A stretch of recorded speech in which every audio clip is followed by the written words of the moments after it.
mRNA 백신, 다들 팬데믹을 끝내줄 구세주라고 생각했잖아요. 그런데 말이죠. 최근에 나온 한 다큐멘터리가 잠깐만요, 이게 다가 아닙니다 하고 아주 다른 이야기를 꺼내고 있어요. 오늘 바로 그 이야기, 그 비판적인 목소리를 한번 제대로 들여다보려고 합니다. 자, 그래서 오늘은요, 먼저 한 외과 의사에게 닥친 충격적인 이야기부터 시작할 거고요. 그리고 이 기술, 도대체 과학적으로 어떤 원리인지, 또 왜 어떤 전문가들은 이거 위험하다고 목소리를 높이는지 알아볼 거예요. 마지막으로는 실제 피해를 입었다고 말하는 분들의 목소리를 직접 들어보고 이 다큐멘터리가 진짜 하고 싶은 말이 뭔지 그 결론까지 쭉 따라가 보겠습니다. 이 복잡하고 거대한 논쟁을 이해하려면요, 어떤 통계나 차가운 데이터가 아니라 한 사람의 이야기에서부터 시작해야 합니다. 바로 모든 것이 한순간에 바뀌어버린 어느 외과 의사의 이야기 말이죠. 바로 이분, 외과 의사 조엘 월스코그입니다. 이분이 어떤 분이었냐면요. 1년에 거의 900건에 달하는 수술을 집도하면서 정말 존경받던 그런 의사였어요. 그런데 백신을 맞은 후에 그의 삶과 그가 쌓아온 모든 경력이 정말 아무도 상상하지 못했던 방향으로 완전히 틀어져 버립니다. 그의 건강이 나빠지는 속도는 정말 걷잡을 수가 없었어요. 백신 맞고 며칠 만에 나타난 작은 증상으로 시작해서 결국엔 의사로서의 삶을 포기하게 만든 횡단성 척수염이라는 진단을 받게 됐죠. 그리고 지금 이 순간에도 그는 여전히 심각한 후유증과 힘겨운 싸움을 이어가고 있습니다. 그러니까 월스코그 의사의 이야기는 결국 우리 모두에게 이런 질문을 던지는 거예요. 이 mRNA 백신이라는 게 정말 모두가 칭송하는 그런 의학계의 대단한 돌파구일까요? 아니면 어쩌면 우리가 아직 그 모든 걸 다 알지 못한 채 너무 서둘러서 세상에 내놓은 기술은 아니었을까요? 자, 이 질문에 대한 답을 찾으려면 일단 이 기술의 핵심부터 파고 들어야겠죠?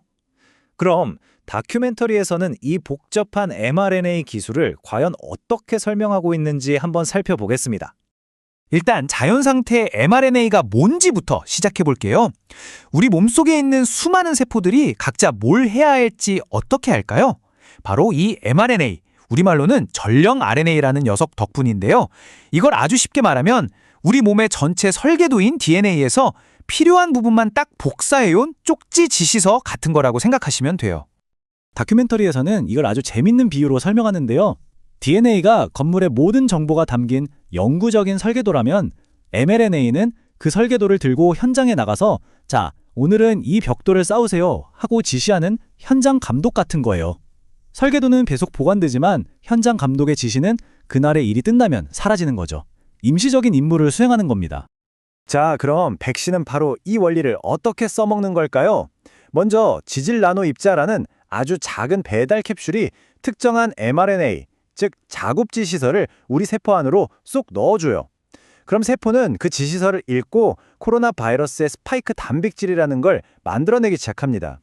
우리 몸의 면역체계는 이걸 보고 웬 낯선 놈이 들어왔지? 하고 깜짝 놀라서 방어 태세를 갖추고 항체를 만들어내는 거죠. 이게 바로 백신의 핵심 원리입니다. 이론만 들으면 정말 완벽해 보이잖아요? 그런데 바로 이 지점에서 다큐멘터리는 하지만 하고 세 가지 핵심적인 문제를 제기합니다. 스파이크 단백질 자체가 독성을 가질 수 있다는 점, 배갈 캡슐인 LNP가 엉뚱한 곳, 예를 들면 뇌나 생식기 같은 곳으로 갈 수 있다는 점, 그리고 백신에 들어간 인공 mRNA가 자연적인 것보다 훨씬 더 오래 몸에 남는다는 점, 바로 이 세 가지가 논쟁의 불씨가 되는 거죠. 자, 그럼 이제부터는 우리가 일반적으로 알고 있던 사실에 정면으로 아니다라고 말하는 전문가들의 목소리를 한번 들어보겠습니다. 다큐멘터리에서 가장 비중 있게 다루는 인물 중 한 명이 바로 로버트 말론 박사인데요.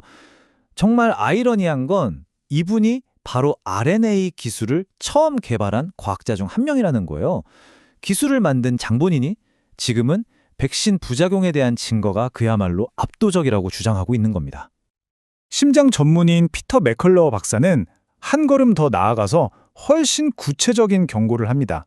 이 백신이 관상동맥 질환을 빠르게 진행시켜서 결국 심장마비나 갑작스러운 심장 돌연사의 위험을 높이는 새로운 위험 요소가 될 수 있다는 정말 무서운 가능성을 제기하는 거죠.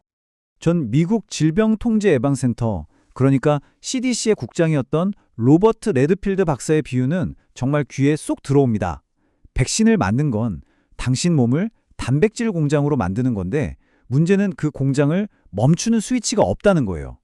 몸이 그 스파이크 단백질을 일주일만 만들지 아니면 6개월 내내 만들지 아무도 통제할 수 없다는 거죠. 자, 그럼 이런 주장들이 그냥 몇몇 사람들의 개인적인 의견일까요? 다큐멘터리는 아니다라고 말하면서 3,000이라는 숫자를 딱 보여줍니다. 이게 뭐냐면 코로나 백신으로 인한 부작용이나 장애, 심지어 사망 사례를 다룬 동료 과학자들의 검토까지 마친 논문이 3,000편이 넘는다는 거예요. 결코 무시할 수 없는 숫자죠.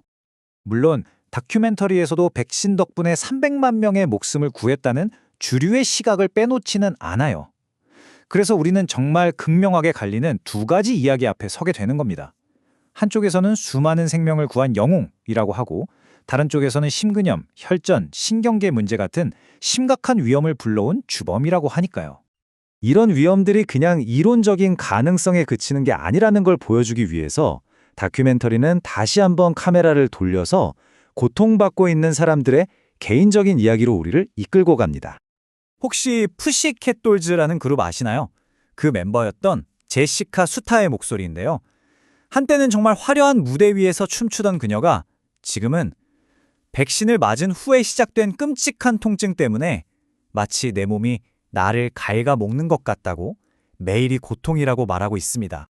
제시카뿐만이 아니에요. 다큐멘터리에 나오는 다른 사람들도 마찬가지입니다.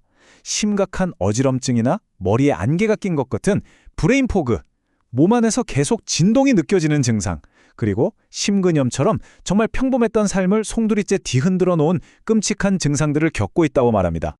자, 이 모든 이야기, 이 모든 전문가들의 주장이 결국 가리키는 결론은 딱 하나입니다. 단 한 번의 주사도 더 이상은 안 된다.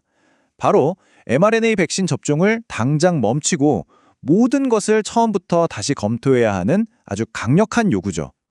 게다가 이분들의 고통은 몸이 아픈 데서 끝나지 않아요. 돈 문제로 이어지죠.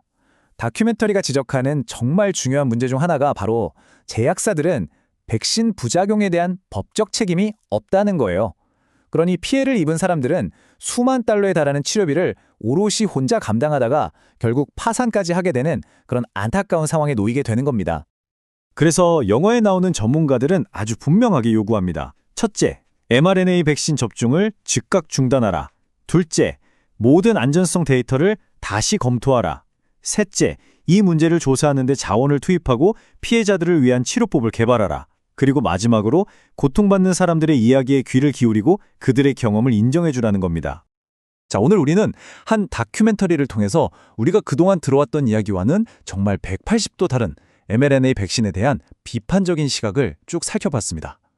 결국 이 모든 이야기를 듣고 난 우리에게 남는 질문은 바로 이것인 것 같습니다. 모두가 맞다고 하는 과학적 합의와 아니다, 위험하다고 경고하는 소수의 전문가 목소리가 이렇게 정면으로 부딪힐 때 과연 우리는, 여러분은 진실로 가는 길을 어떻게 찾아야 할까요?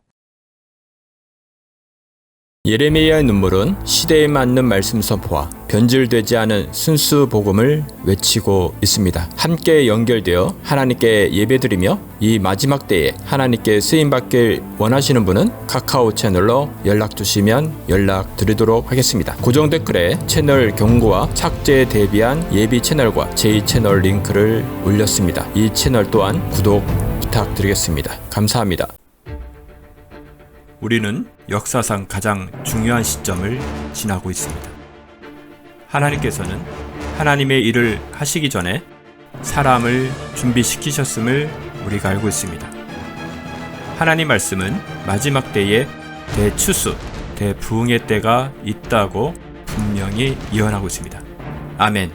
하나님의 말씀이 그대로 성취될 것을 믿습니다. 예레미야 눈물은 잠자는 교회와 영혼을 깨우기 위해 노력하고 있습니다. 이 가슴 뛰는 일에 함께 하길 원하시는 분은 카카오 채널로 연락 주시기 바랍니다. 당신은 위대한 하나님의 사람입니다.